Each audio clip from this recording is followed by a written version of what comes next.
جنگ فلسطین اور اس کی تفصیلات۔ مندرجہ ذیل تمام نکات کو آگے ویڈیو میں تفصیلاً زیر بحث لایا جائے گا۔ فلسطین کی یہ خوبصورتی، اس کا یہ حسن اور سکون دوران جنگ اپنا وجود کھو بیٹھا ہے۔ ویڈیو کو پورا دیکھیں، یاد رکھیں آگاہی بدلاؤ لاتی ہے۔ یہ ہمارے مقابلے میں فلسطینیوں کا ایک معمولی دن ہے، اور اس کے باوجود وہ اپنے رب کا شکر ادا کرتے ہیں، جبکہ ہم ہمیشہ چھوٹی چھوٹی باتوں پہ شکایتیں کرتے ہیں۔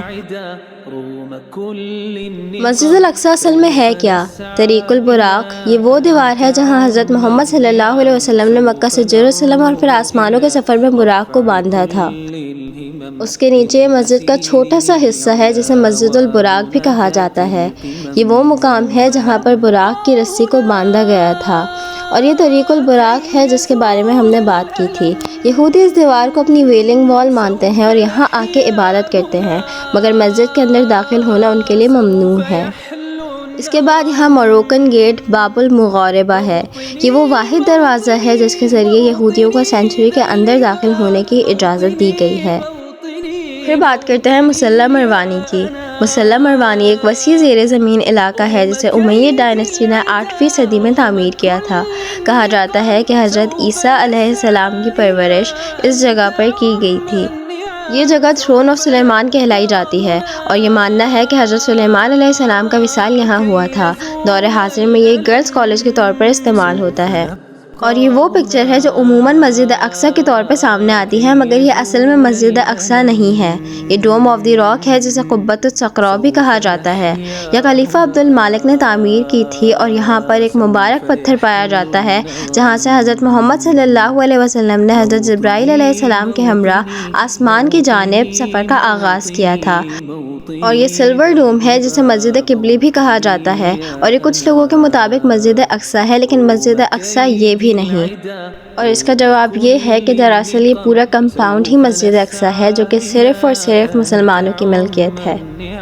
اب یہاں سوال یہ آتا ہے کہ فلسطین مسلمانوں کے لیے کیوں ضروری ہے؟ صرف مسجد اقصی نہیں، پورا فلسطین ہی ہمارے لیے مقدس ہے، اور آپ سے گزارش ہے کہ جاننے کے لیے اس ویڈیو کو روک کے نیچے دی گئی وجوہات پر نظر ثانی کریں۔ پہلی جنگ عظیم کے بعد فلسطین برطانویوں کے زیر قبضہ آ گیا، اور یہودیوں کو بطور مہاجرین فلسطین میں داخل ہونے کی اجازت دے دی گئی، مگر دیکھتے ہی دیکھتے مہاجرین کی تعداد میں اضافہ ہوتا گیا، جس نے فلسطینیوں اور اسرائیلیوں کے درمیان کشیدگی کی بنیاد رکھ دی۔ 1948 میں UN نے فلسطین کو 2 حصوں میں تقسیم کرنے کا منصوبہ سامنے رکھا، جس میں سے ایک حصہ فلسطینیوں کے لیے مقرر کیا گیا اور دوسرا اسرائیلیوں کے لیے۔ بہت ساری عرب ریاستوں نے اسرائیل سے جنگ کا اعلان کر دیا، مگر اسرائیل کی نئی ریاست جنگ جیت گئی۔ اسرائیل نے فلسطینیوں کی ایک کثیر تعداد کو ان کے گھروں سے نکال باہر کیا اور ایک وسیع خطے پر قبضہ جما لیا۔ اسرائیل اب مکمل فلسطینی خطے پر قبضہ جما رہا ہے، جس میں یروشلم اور اس کے مقدس مقامات کا بھی شمار ہوتا ہے، اور وہ مسجد اقصی پر بھی قابض ہونا چاہتے ہیں، جس کے لیے مسلمان لڑ رہے ہیں۔ فلسطینی اپنے وطن اور مسجد اقصی کی حفاظت کے لیے 1948 سے لے کر آج تک سہ رہے ہیں، مگر اپنا وطن کسی اور کو سونپنے کے لیے ہرگز تیار نہیں۔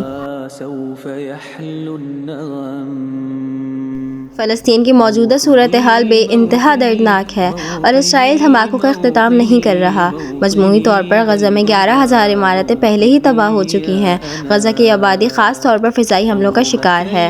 اسرائیلی جنگی طیاروں نے غزہ کی پٹی کے 8 پناہ گزین کیمپوں میں سے زیادہ تر کو نشانہ بنایا، جہاں 1.1 ملین سے زیادہ درج مہاجرین رہتے ہیں۔ غزہ کی تعلیمی وزارت نے تعلیمی سال کے اختتام کا اعلان کر دیا ہے، کیونکہ سارے بچے مارے جا چکے ہیں۔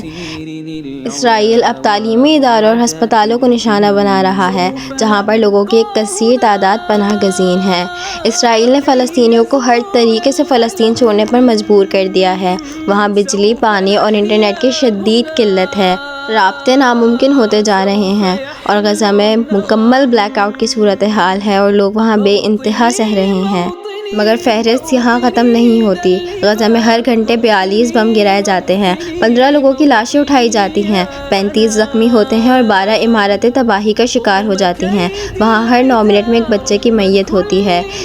اسرائیل نے غزہ پر 6 دنوں میں 4,000 ٹن وزنی 6,000 بم گرائے، جو کہ پورے ایک سال میں امریکہ کی جانب سے افغانستان پر گرائے گئے بموں کی تعداد ہے۔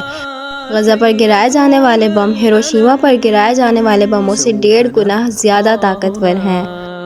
کیا آپ نے کبھی سوچا ہے کہ یہودی مسجد اقصی کو کیوں گرانا چاہتے ہیں؟ یہودیوں کو مسجد اقصی کے نیچے تابوت سکینہ یا خزانہ سکینہ کی تلاش ہے۔ تابوت سکینہ کی مزید تفصیلات آپ کی اسکرین پر موجود ہیں۔ ایک اور وجہ ان کا وہاں پر ٹیمپل بنانا ہے جہاں وہ اپنے مسیح کا استقبال کریں گے جو کہ ہمارے لیے دجال ہے۔ باقی وجوہات بھی یہاں پہ درج کر دی گئی ہیں۔